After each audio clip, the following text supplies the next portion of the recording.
They said his eyes could freeze a man where he stood. They said he wore his pistols butt forward on his hips, ready to draw in a heartbeat, and that he never, not once, sat with his back to a door. They said he had killed 100 men. And on a hot August afternoon, in a filthy gold rush town called Deadwood, the deadliest gunslinger the American West had ever produced sat down at a poker table, in the one chair he never should have taken, with his back to the entrance for the first time anyone could remember. 20 minutes later, James Butler Hickok was dead, shot in the back of the head by a nobody, a drunk, a coward who couldn't have beaten him in a fair fight in 1,000 years. The man who nobody dared to cross was killed by a man too afraid to face him. That is the terrible, perfect irony at the heart of the Wild Bill Hickok story. Here was a figure so feared that grown men crossed the street to avoid him, a lawman who tamed the two most lawless cattle towns on the frontier, a marksman whose skill with a Colt Navy revolver became the stuff of legend before he was even 30 years old. And yet the truth of his life, the real, documented, human truth, is stranger and sadder and far more fascinating than any dime novel ever printed. Because the legend of Wild Bill was built on a mountain of exaggeration, some of it invented by breathless journalists, some of it, it must be said, invented by Wild Bill himself. And underneath that mountain lies the question that has haunted his memory for nearly 150 years. Was Wild Bill Hickok truly the deadliest gunslinger who ever lived? Or was he a man whose reputation grew so enormous, so untouchable, that it eventually became the very thing that got him killed? How many men did he actually gun down? 100, as the magazines claimed? Or a fraction of that? And what really happened in that dark Kansas street on the night his career as a gunfighter ended forever, in a moment of horror that he could never forgive himself for? To answer that, we have to strip away the myth. We have to ride back to a farm in Illinois, to a Civil War battlefield, to a dusty town square where the first true quick-draw duel in American history took place. We have to meet the men who tried to cross Wild Bill Hickok, and the one man who finally succeeded. This is the story of the deadliest gunslinger nobody dared to cross. And like every great legend of the Old West, the truth of it is buried somewhere between what happened and what people needed to believe. He was not born wild. He was born James Butler Hickok on May 27, 1837, on a small farm near the town of Troy Grove in northern Illinois. And the first thing worth knowing about the deadliest gunslinger in the West is that he came from a family of quiet moral conviction. His father's farm was, by several accounts, a stop on the Underground Railroad, a hiding place for enslaved people fleeing north toward freedom. The house is said to have had a concealed cellar where escapees could be hidden from slave catchers.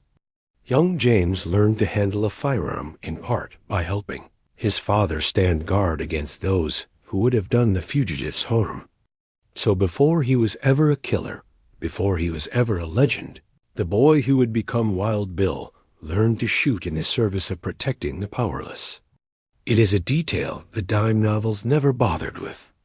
It complicates the myth. And it is true. He was, by every account that survives, a genuinely gifted marksman from an early age, the kind of natural talent that can't be taught. But the frontier of the 1850s was a violent, unsettled place, and northern Illinois in Hickok's youth was plagued by organized outlaw gangs. Drawn to a bigger and rougher life, at the age of 18, Hickok headed west into Bleeding, Kansas, the territory tearing itself apart over the question of slavery. There he joined General James Lane's Free State Forces, the anti-slavery fighters known as the Jayhawkers, continuing, in his own way, the cause his family had raised him in. He drove stagecoaches on the Santa Fe and Oregon trails. He worked as a lawman in a small township. And somewhere in those years, an early nickname followed him, Duck Bill, a mocking reference to a protruding lip and nose, which he reportedly disguised By growing the long mustache, it would become part of his iconic look. The mockery didn't last, because soon Duck Bill would become Wild Bill, and no one would ever laugh at him again. The transformation began, as so many frontier legends did, with a gunfight, and with a story about that gunfight that was so wildly exaggerated it created a monster. In July of 1861, at a stagecoach station called Rock Creek in Nebraska Territory, Hickok, then just a stable hand recovering from a mauling by a bear, was involved in a violent confrontation with a man named David McConnells and several others who had come to the station in a dispute over money. When the smoke cleared, McConnells and 2 other men were dead. Hickok, though injured, had survived. And that might have been the end of it, a squalid frontier killing, quickly forgotten. But it was not forgotten, because 6 years later, a writer named George Ward Nichols got hold of the story, and in the pages of Harper's new monthly magazine, he transformed it into something mythic. In Nichols' telling, Wild Bill Hickok had single-handedly fought off an entire gang of desperados, 10 men, by the magazine's count, killing them all in a whirlwind of blood and gunpowder. Nichols claimed Hickok had slain 100 men in his life. He described a superhuman warrior who rode a magical horse and never missed a shot. Consider just how absurd the gulf was between fact and fiction. The historical record suggests Hickok, wounded and possibly firing from concealment, killed McConnells and helped account for 2 others in a confused and desperate fight over a debt and a disputed property. Nichols turned that into a lone hero, cutting down a small army with pistol, rifle, and bowie knife, absorbing wound after wound, and still standing triumphant over a heap of corpses. Local Kansas newspapers, who actually knew something about the affair, scoffed openly at the tale, one paper noting dryly that Nichols' version was not easily credited hereabouts. But the local skeptics didn't matter. The magazine reached hundreds of thousands of readers on the East Coast who had never seen the frontier and were desperate to believe in exactly this kind of larger-than-life hero when that article hit newsstands. Across America in February 1867, it detonated. Wild Bill Hickok became, overnight, the most famous gunfighter in the country, a household name, the living embodiment of the untamed West. And here is the crucial thing to understand. Much of it was fiction. The McConnells Massacre, as it came to be called, was nothing like the 10-against-1 slaughter the magazine described. But the legend was born, and the legend would now grow with a life of its own, feeding on itself, demanding new deeds to match its impossible reputation. From this moment forward, Wild Bill Hickok would have to live inside a myth built by other men's imaginations. And a myth, unlike a man, can never stop growing. It would eventually grow large enough to kill him. But if the McConnells story was mostly myth, the event that came 4 years later was terrifyingly real. And it deserves to be called what it was: the first true, quick-draw showdown in the recorded history of the American West. Everything Hollywood would later show you. 2 men facing each other across a dusty open space, hands hovering over their holsters.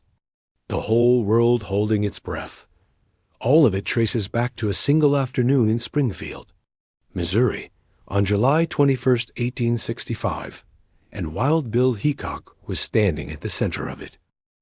The story is almost operatic in its build. Hickok, fresh out of the Civil War, where he'd served the Union as a scout and a spy, was scraping by as a professional gambler in Springfield. And he had a rival, a former Confederate soldier and fellow gambler named Davis Tutt. The 2 men had once, remarkably, been something like friends. But bad blood had grown between them, over money, over cards, and some whispered over a woman. The tension needed only a spark. And the spark came in the form of a watch. During a card game, Tutt claimed Hickok owed him a gambling debt. And to collect on it, And to humiliate his rival, Tut seized Hickok's prized gold pocket watch and announced that he intended to wear it openly, in public, in the town square, for all of Springfield to see. To a man like Hickok, this was intolerable. It was a public insult, a challenge to his honor that could not be ignored. Hickok delivered a warning that has echoed down through the decades. Don't you come across that square wearing that watch. But notice the cruel trap the two men had built for each other. Both were caught by the same code. If Tut backed down and refused to wear the watch, he'd look like a coward who'd bowed to Hickok's threat. And in a frontier town where reputation was survival, that was its own kind of death. But if he wore it, he was daring Wild Bill to make good on a very public promise. Neither man could retreat without losing face in front of the whole town. They tried, on the very morning of the duel, to negotiate their way out of it, haggling over the exact size of the debt, with go-betweens trying to broker a peace. Tut reportedly demanding $45, while Hickok insisted he owed only $25. It came down, in the end, to a disagreement of a few dollars and an unbearable amount of pride. A watch and $20 difference. That was all it took to set two former friends on a collision course toward death. The next evening, around 6 o'clock, Davis Tut walked into the Springfield town square, and he was wearing the watch. What happened next was witnessed by a crowd of onlookers, who scattered for cover the moment they saw Wild Bill approaching from the south, his Colt Navy revolver in hand. The two men stopped roughly 75 yards apart, an astonishing distance for a pistol duel, the length of most of a football field.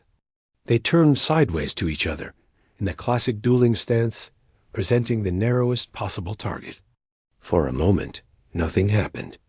The whole square, one witness recalled, went so silent you could have heard a pin drop. Then, Tut reached for his gun. Both men fired at almost exactly the same instant. But there was a difference between them, the difference that defined Wild Bill. Hickok and separated him from every ordinary gunman on the frontier. Tut fired fast, and Tut missed, his bullets sailing harmlessly wide. Hickok did not rush. Even with a loaded pistol pointed at his chest, he took the half-second he needed. He raised his revolver, steadied the barrel across his opposite forearm to brace his aim at that impossible range, and squeezed off a single shot. The bullet struck Davis Tut in the chest, passing clean through his body, between his ribs. Tut cried out, "Boys, I'm killed," staggered onto the courthouse porch, back into the street, and collapsed. He was dead within moments. One shot. 75 yards. A man's heart.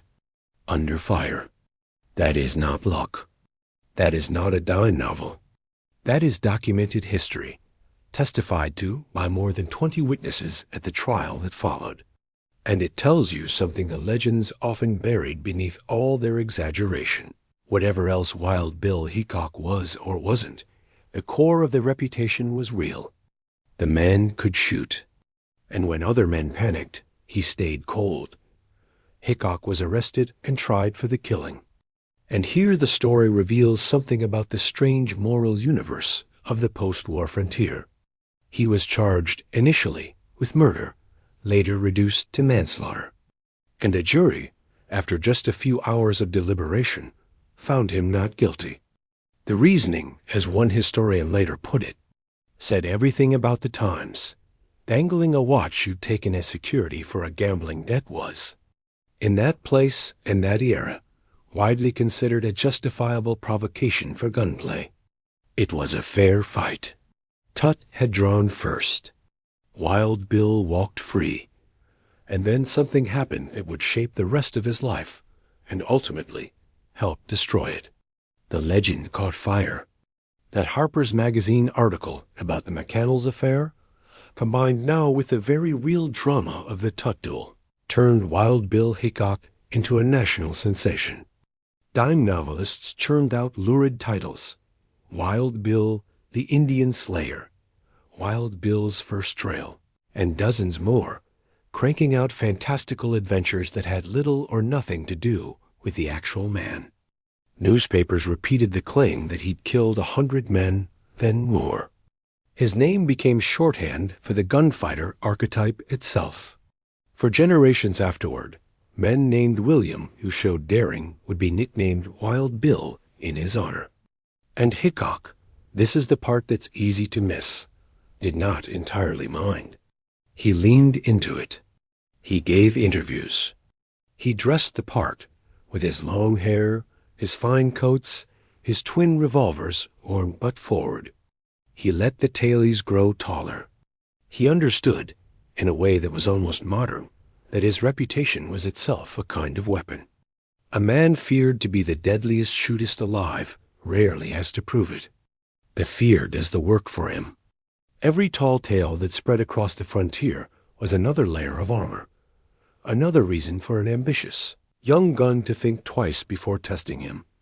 But that armor came with a hidden cost, one Hickok may not have fully understood until it was too late. Every story that made him more feared also made him a bigger prize. In a world where reputation was everything, the man who killed Wild Bill Hickok would instantly become famous himself. The legend was a target painted on his own back, growing larger with every printing. And somewhere out there, year by year, the odds were quietly stacking toward the day some nobody would decide that Wild Bill's fame was worth stealing with a single bullet dot. So how many men did Wild Bill Hickok actually kill? This is the question that separates the myth from the man, and it deserves a straight answer. Despite the claims of 100, of scores of victims stacked like cordwood, the careful work of his foremost biographer, the historian Joseph Rosa, who spent a lifetime studying Hickok, concluded that the real number was likely 6 or 7 men in personal gunfights over the entire course of his life. 6 or 7, not 100. Now, 6 or 7 men killed in single combat still made him one of the deadliest gunfighters of the entire Old West. Because the astonishing truth is that most of the famous gunslingers killed far fewer men than legend claims. Actual, documented, one-on-one gunfights were rare. Most frontier violence was drunken, chaotic, and cowardly. Ambushes and brawls, not noble showdowns. Wild Bill's genuine tally placed him at the very top of a much shorter and grimmer list than the dime novels wanted you to believe. The legend inflated the number tenfold. But even the true number was enough to make him a man nobody wanted to face. He carried that reputation into the most dangerous work on the frontier, taming the wild Kansas cattle towns. In 1869, he was elected sheriff of Ellis County, headquartered in Hays City, a raw, violent railroad town swarming with buffalo hunters, soldiers, gamblers, and drifters. And within his first weeks on the job, he killed a drunk named Bill Mulvey, who had been shooting up the town and reportedly threatening Hickok directly, went down with a bullet. Another man, Samuel Strawn, died in a saloon disturbance shortly after. His method of keeping the peace was direct, unforgiving, and absolute. He was a lawman who ruled through pure, undiluted intimidation, backed by the fastest gun anyone had seen. He didn't file paperwork and wait for the courts. He walked into trouble and ended it, often permanently. But there was a second incident in Hays that showed the other, more dangerous edge of his reputation. In July of 1870, Hickok got into a brawl with soldiers of the 7th U.S. Cavalry, the very regiment that would ride to its doom at Little Bighorn 6 years later. In the fight, Hickok shot 2 of them, killing one. He'd taken on the U.S. Army in a barroom and walked away. The good citizens of Hays City found his brand of order more than a little too bloody for comfort, and he did not last long as their sheriff. But it didn't matter. Every killing, every brawl, every headline fed the growing monster of his fame. And in 1871, that fame carried him to the wildest cattle town of them all, Abilene, Kansas. where his story would take the turn that broke him. Abilene in 1871 was chaos with a railroad running through it. Every summer, thousands of Texas cowboys drove their longhorn cattle up the trail to the Abilene railhead. And when they arrived, dusty, paid, and thirsty, they turned the town into a roaring carnival of saloons, gambling halls, brothels, and gunfire. Into this maelstrom, the city fathers hired Wild Bill Hickok as marshal, gambling that his fearsome name alone might keep 5,000 rowdy Texans in line. For a while, it worked. His reputation preceded him. Even the notorious young killer John Wesley Hardin, one of the deadliest gunmen Texas ever produced, a man credited with dozens of killings before he was old enough to legally drink, today passed through Abilene during Hickok's tenure and, by his own later account, was careful never to seriously cross the marshal. Hardin would recall drinking with Wild Bill, gambling with him, even receiving fatherly advice from him. But beneath the camaraderie, Hardin was watching the older gunfighter warily, certain that if he stepped too far out of line, Wild Bill would add him to his tally without hesitation. Think about what that means. The most feared young killer in Texas came to Abilene and chose caution. That is how feared Wild Bill was. The men other men feared him. There is a story from those Abilene days, possibly embroidered, but too perfect not to tell.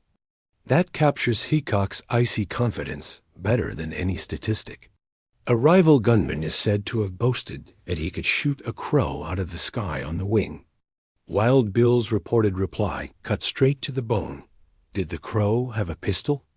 Was he shooting back? I will be. That was the difference in a single sentence. Any fool could hit a target that wasn't trying to kill him. Hickok's genius was staying accurate, while another man's bullets were flying at his chest. It was a genius he had proven at Springfield, and would prove again, one final, catastrophic time on the streets of Abilene. But there was a rival in Abilene who would not back down. A saloon owner and gambler named Phil Coe, co-owner of the notorious Bull's Head Saloon. The friction between them was part professional and part personal. It said the two men had even begun courting the same woman, and rumors spread that each intended to kill the other. The powder keg had been building all season, and on the night of October 5th, 1871, at the very end of the cattle season, it finally blew. Coe was drunk, roaming Texas Street with a crowd of some 50 rowdy cowboys, the whole mob getting louder and looser as the night wore on. Near the Alamo Saloon, a gunshot rang out. Coe claimed he'd fired at a stray dog, but carrying and firing a gun within the city limits was a violation of Hickok's ordinances, and the marshal came striding out to confront the crowd. Words were exchanged, and then Coe raised his pistol and fired at Wild Bill. Twice. One bullet tore through the marshal's coat. Another struck the ground. Hickok answered the way he always had. He drew, some accounts say, both his pistols, and fired with that terrible precision. And Phil Coe went down with 2 bullets in his stomach, a mortal wound that would kill him in agony 3 days later. And in that instant, Wild Bill Hickok was exactly what the legend promised: faster, cooler, and deadlier than the man who tried to kill him. He had won again. He always won. And then he heard footsteps rushing up behind him in the dark. Hickok spun toward the sound, and his vision already beginning to fail him, his eyesight compromised by the early glaucoma that was quietly stealing his greatest gift. He fired on instinct at the armed figure charging into the harsh glare of the kerosene lamps. The figure dropped, and when Wild Bill looked down to see who he had killed, his blood turned to ice dot.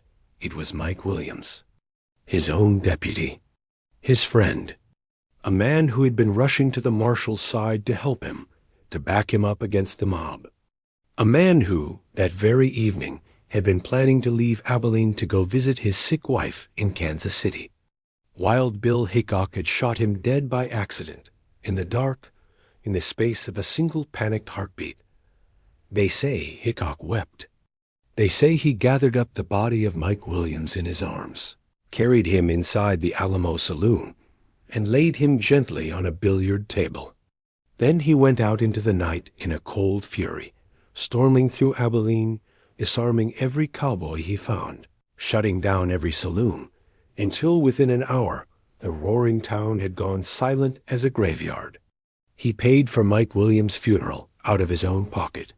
He traveled to Kansas City to find the man's widow and tried, somehow, to explain the unexplainable, to tell her how her husband had died at the hands of the friend who was supposed to protect him. The coroner's inquest cleared him. The newspapers, on balance, defended him. He had done his duty, they said, and Phil Coe had gotten what he deserved. Few in Abilene blamed him for the tragedy.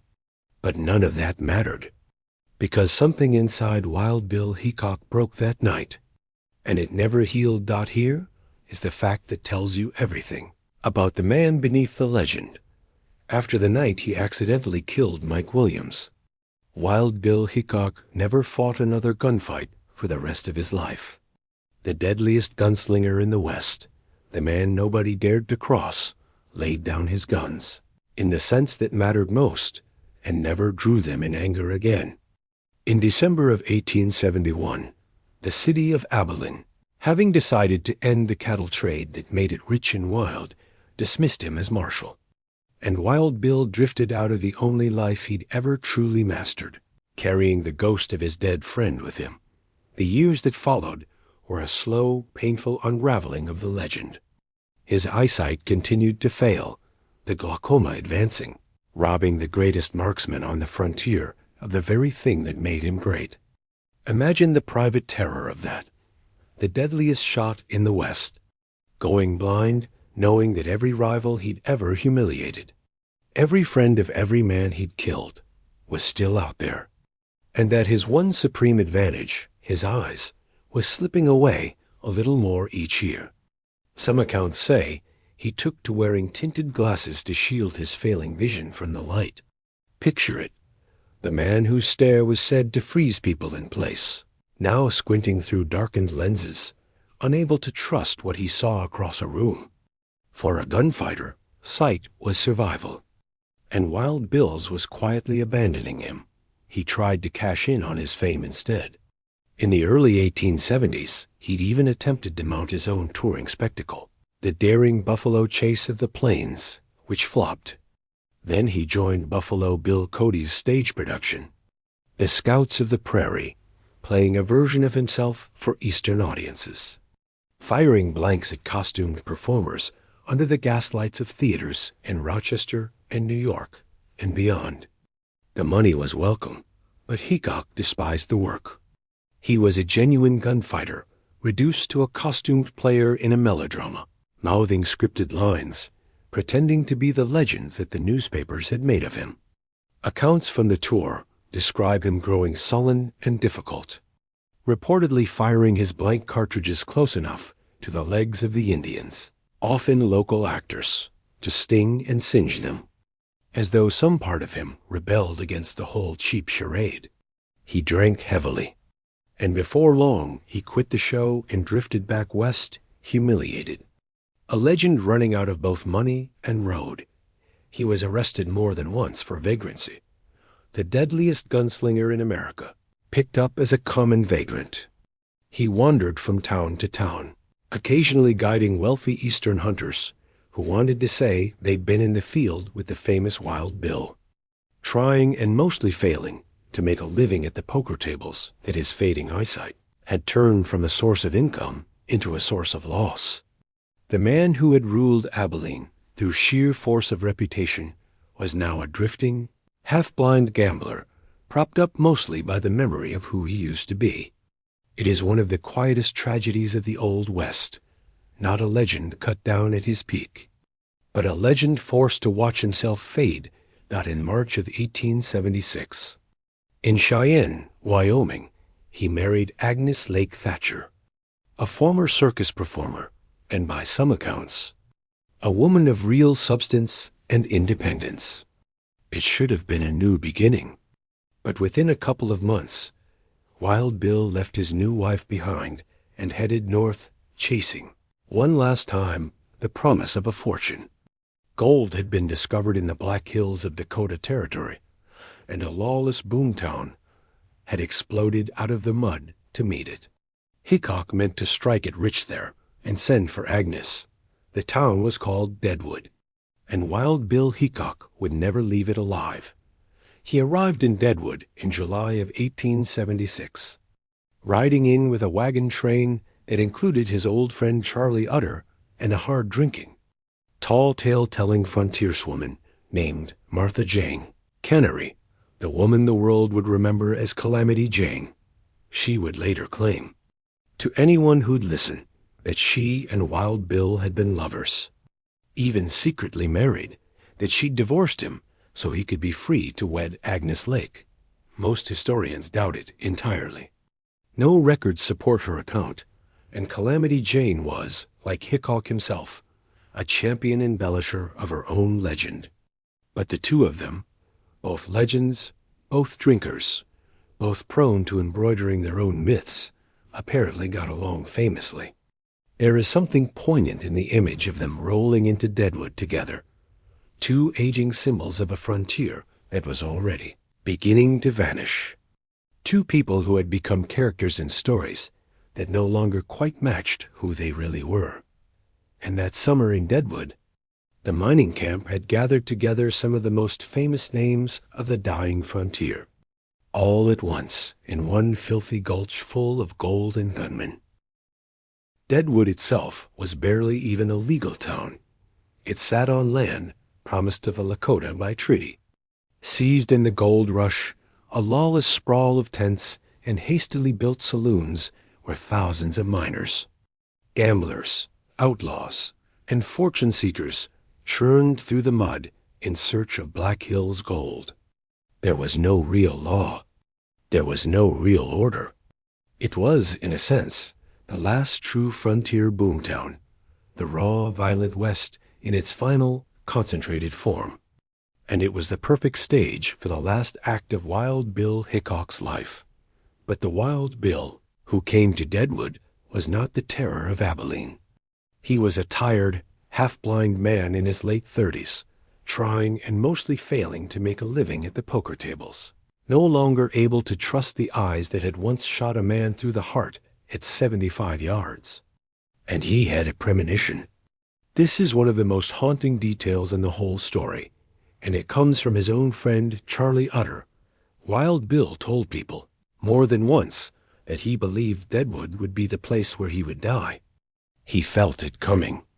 He said it out loud, and still, there was one iron habit that had kept him alive through 15 years of enemies and ambushes. Wild Bill Hickok never, ever sat with his back to a door. In every saloon, at every card table, he took the seat in the corner, against the wall, where he could watch every person who entered. It was the discipline of a man who knew that his reputation guaranteed that someday, somewhere, a coward with a grudge would come looking to make a name by killing him. His caution was the twin of his courage. It was why he was still breathing. On August 2nd, 1876, Wild Bill Hickok walked into Nuttall and manned saloon number 10 to play poker. And the corner seat, his seat, the one against the wall, was already taken. A player named Charlie Rich was sitting in it. Hickok, the accounts say, asked to switch. Twice, some say, he asked another man to trade places so he could put his back to the wall. And twice he was refused or waved off or teased about being nervous. And so, for the first and only time in living memory, Wild Bill Hickok sat down at a card table with his back to the door. Standing at the bar was a drunk, unremarkable drifter named Jack McCall. The day before, McCall had lost badly at cards to Hickok, and Wild Bill, in a gesture of rough kindness, had encouraged him to quit while he was behind, and had even offered him money for breakfast. Whatever twisted mix of resentment, humiliation, and drunken grievance was churning in Jack McCall's mind that afternoon, we will never fully know. Some believe he was hired by gamblers who feared Hickok might be appointed to clean up Deadwood. McCall himself would later claim he was avenging a brother Hickok had supposedly killed, a brother who, it turned out, may never have existed at all. Whatever his reason, Jack McCall pushed off from the bar. He walked slowly around the room, behind the poker table, until he was standing directly behind the unguarded back of the deadliest gunslinger in the history of the American West. He drew a revolver. He shouted, "Take that!" and he fired a single bullet into the back of Wild Bill Hickok's head. Hickok died instantly. He never saw it coming. He never had a chance to reach for the guns that had made him a legend. The bullet passed through his skull and out through his right cheek, and lodged, of all places, in the wrist of another player at the table. And as the greatest gunfighter of the frontier slumped forward onto the table, dead, the cards spilled from his hand. He had been holding two pair, black aces and black eights. From that day forward, in poker halls across the entire world, that combination has been known by a single, chilling name: the dead man's hand. The man nobody dared to cross was gone, killed not in a blaze of glory, not in a fair fight, but by a bullet in the back from a man who never could have taken him any other way. And there is something almost unbearably fitting and almost unbearably cruel about that ending. Every quality that had made Wild Bill Hickok a legend was useless against Jack McCall. His speed didn't matter. His nerve didn't matter. His deadly, patient marksmanship didn't matter. All that saved a gunfighter's life, the corner seat, the watchful eyes, the readiness to draw, had been stripped away by a single unlucky card game and a single open chair. The fear that his reputation inspired, the fear that had protected him for 15 years, meant nothing to a coward willing to shoot a man he was too afraid to face. What followed was its own strange frontier drama. Jack McCall was hauled before an informal miners' court in Deadwood the very next day. He told his story about avenging a murdered brother, swore he'd do it all over again, and incredibly, the rough jury of miners and businessmen set him free. Not guilty. A local newspaper dryly noted that if the good citizens ever had the misfortune to kill a man, they'd want their trial held in the mining camps of the Black Hills, too. McCall, thinking he'd gotten away with murder, left Deadwood and drifted to Wyoming, where he made a fatal mistake. He bragged. He couldn't stop telling anyone who'd listen that he was the man who killed Wild Bill Hickok. But the Deadwood trial had no legal standing. The town sat on unorganized Indian territory, outside any real jurisdiction, which meant that trying McCall again was not double jeopardy. U.S. authorities arrested him, and this time he faced a real court in Yankton, the capital of Dakota Territory. This time the outcome was different. Jack McCall was found guilty of murder, and on March 1st, 1877, he was hanged for the killing of Wild Bill Hickok, buried, by some accounts, with the noose still around his neck. The coward who shot the deadliest gunslinger in the back did not, in the end, escape. Hickok was buried in Deadwood, and his old friend Charlie Utter paid for the funeral and the plot. Calamity Jane, who would eventually be buried beside him at her own request, insisted he be honored properly. Utter placed a wooden marker over the grave with an inscription promising they would meet again in the happy hunting grounds, to part no more. The entire population of the Gulch, miners, gamblers, gunmen, and prostitutes alike, followed the body up to the cemetery on the hill. Even in death, even reduced and half-blind and broke, Wild Bill Hickok commanded the frontier's respect. So what do we make of him all these years later? What was Wild Bill Hickok, really, beneath the 100-foot shadow of his own legend? He was not the invincible killer of 100 men that Harper's Magazine sold to a hungry public. That man never existed. The real number was 6 or 7, A figure that sounds almost modest until you remember how rare a genuine gunfight really was, and how few of even the most famous shootists ever matched it. He was, by the honest measure of history, one of the deadliest gunfighters who ever actually lived, precisely because so much of the competition was myth, and he was, at his core, terrifyingly real. When Davis Tutt drew on him across that Springfield square, Wild Bill stayed cold and shot true. That happened. That's not a story someone made up, but he was also a man of contradictions that the legend could never hold. He was a killer who learned to shoot protecting fugitives on the Underground Railroad. He was a fearless gunfighter who was so shattered by accidentally killing his own friend that he never fought again. He was a man who built his own myth, leaned into it, profited from it, and who was ultimately imprisoned and then destroyed by it. The reputation that kept him alive for 15 years is the same reputation that made a nobody named Jack McCall decide that killing him would be worth something. In the end, Wild Bill Hickok was murdered by his own fame as surely as by that bullet. And maybe that's the real lesson buried in the dust of Deadwood. The Old West needed its legends, needed men who seemed larger than life, quicker than death, untouchable and unafraid. It built those legends higher and higher until they blotted out the actual, breathing, frightened, grieving human beings underneath. Wild Bill Hickok was a real man with failing eyes and a guilty conscience and a wife he'd left behind and a premonition of his own death. And we turned him into a god who could kill 100 men and never miss. The truth was smaller than the myth, but the truth was also, somehow, greater, because it was real, and because it was human, and because a real man staring down a loaded pistol at 75 yards and refusing to flinch is far more remarkable than any cartoon Superman a magazine could invent. There's a deeper irony still, one worth sitting with. Wild Bill Hickok has become, for most of us, the very template of the Old West gunfighter. The long hair, the twin pistols, the quick-draw showdown at high noon.